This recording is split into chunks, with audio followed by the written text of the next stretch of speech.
ನಮಸ್ಕಾರ. ನಾನು ನಿಮ್ಮ ಕುಂದಾಪುರ ಕನ್ನಡತಿ. ಬೆಳ್ಕ ಬಂದ ಭಾಷೆ ನಮ್ದು, ಹಾಗೆ ಉಳಿಸ್ಕ ಬೆಳೆಸ್ಕ ಹಬ್ಬ ಅಂತ ಹೇಳ್ತಾ ಬನ್ನಿ ಇವತ್ತಿನ ವಿಡಿಯೋನ ಶುರು ಮಾಡುವ. ಎಲ್ಲರೂ ಹೆಂಗಿದ್ರಿ? ಮಳೆ ಬೆಳೆ ಎಲ್ಲ ಹೆಂಗಿತ್ತು? ಈ ಕುಂದಾಪುರದಾಗಂತೂ ಜಿರಾಪತಿ ಮಳೆಯಪ್ಪ. ಅದೆಲ್ಲ ಇರಲಿ, ಇವತ್ತು ಆಟಿ ಅಮಾಸಿ ಅಲ್ದ? ಎಲ್ಲರೂ ಆಲಿ ಮರದ ಕಷಾಯ ಕುಡಿದ್ರ್ಯಾ? ಕೈ ಇತ್ತಲ್ದ? ಇವತ್ತು ವಿಶ್ವ ಕುಂದಾಪುರ ದಿನ ಕೂಡ ಹೌದು. ಮತ್ತು ನನ್ನ ಅಜ್ಜಿ ಅಮ್ಮ ಅಂದರೆ ನನ್ನ ಪಿಜ್ಜಿ ತೀರಿ ಹೋದ ದಿನ ಸಹ ಹೌದು. ಅವ್ರು ತೀರಿ ಹೋಗಿ ಇವತ್ತಿಗೆ 30 ವರ್ಷ ಆಯ್ತು ಕಣಿ. ಪ್ರತಿ ವರ್ಷ ಅವ್ರು ತೀರಿ ಹೋದ ದಿನ ಅವ್ರು ತುಳಸಿ ಕಟ್ಟೆಗೆ ಪೂಜೆ ಮಾಡಿ ಹಾಕ್ಪೆಚ್ಚುತ್ತೆ.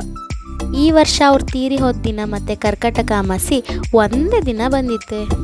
ನಮ್ಮ ಕುಂದಾಪುರದವರೆಲ್ಲ ಆಟಿ ಅಮಾಸಿ ದಿನ ಅಮಾಸಿ ಸ್ನಾನಕ್ಕೆ ಹೋಗಿ ಹಾಗೆ ಮಾರ್ಸ್ವಾಮಿ ಹಬ್ಬಕ್ಕೆ ಹಬ್ಬದ ರೂಢಿ ಕಾಣಿ.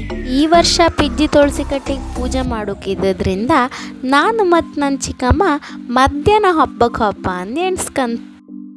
ಈ ವರ್ಷ ನಮ್ಮ ಪಿಜ್ಜಿ ಕಾಕಿ ರೂಪದಾಗ ಬರಲ್ಲ, ಮಂಗನ ರೂಪದಾಗ ಬಂದಿರೆ. ಮಂಗನ ರೂಪದಲ್ಲಿ ಬಂದು ಕಾದು ಹಪ್ಪಳ ಕಚ್ಕೊಂಡು ಹೊರ. ಮಧ್ಯಾಹ್ನ 3 ಗಂಟೆವರೆಗೂ ಮಳೆ ಬಿಡುತ್ತಂದು ಕಾದು ಸಾಕಾಯ್ತು. ಕಡೆಗೂ ಮಳೆ ಬಿಡಲೇ ಇಲ್ಲ. ಮತ್ತೆಂತ ಮಾಡೋಕ, ರೈನ್ ಕೋಟೆ ಗತಿ ಅಂದ್ಕೊಂಡು ನಾನು ಚಿಕ್ಕಮ್ಮ ರೈನ್ ಕೋಟ್ ಹಾಕೊಂಡೆ ಹಬ್ಬಕ್ಕೆ ಹೋಯ್ತು. ಬೆಳಗ್ಗೆ ಹಬ್ಬಕ್ಕೆ ಹೋದರಿಗೆಲ್ಲ ಸಮುದ್ರ ಬದಿ ಇಳುಗ್ ಬಿಟ್ಟಿರಮ್ರಪ್ಪ. ನಾವು ಹೋದ ಮಧ್ಯಾಹ್ನ ಅದಕ್ಕೋ ಏನೋ ಸಮುದ್ರಕ್ಕೆ ಇಳುದ್ ಬಿಡಿ, ಕಲ್ ಮೇಲೆ ನಿತ್ಕ ಕಾಮ್ಕೋ ಬಿಡ್ಲ ಮಾರ್ರೆ. ರೆಡ್ ಫ್ಲಾಗ್ ಹಾಕಿದ್ದೀರಿ. ನಮ್ಮ ಕರಾವಳಿ ಬದಿಯರಿಗೆ ಸಮುದ್ರ ಅಂದರೆ ಏನೋ ಒಂಥರ ಅಟ್ಯಾಚ್ಮೆಂಟ್. ಖುಷಿ ಆಯ್ಲಿ ಬೇಜಾರಾಯ್ಲಿ ಎಂತಾರು ಹಾಪುದು ಸಮುದ್ರ ಬದಿಗೆ. ನನ್ನ ಮಾತು ಹೌದು ಅನ್ಸ್ರೆ ಒಂದು ಕಮೆಂಟ್ ಹಾಕಿ ಅಕ್ಕ. ನಾನು ಮತ್ತು ನನ್ನ ಚಿಕ್ಕಮ್ಮ ಲೇಟೆಸ್ಟಾಗಿ ಹಬ್ಬಕ್ಕೆ ಎಂಟ್ರಿ ಕೊಡ್ತ್ಕಣಿ. ಹೆಂಗಿದ್ರು ಮಳೆಯಲ್ಲ, ಜನ ಜಾಸ್ತಿ ಬತ್ತಿಲ್ಲ ಅಂದೇಳಿ ಅಲ್ಲಿ ಹೋಯ್ಕೊಂಡ್ರೆ ಎಷ್ಟಕ್ಕ ಜನ ಮಾರ್ರೆ. ಕುಂದಾಪುರದವರೆಲ್ಲ ಅಲ್ಲೇ ಇದ್ರೇನು.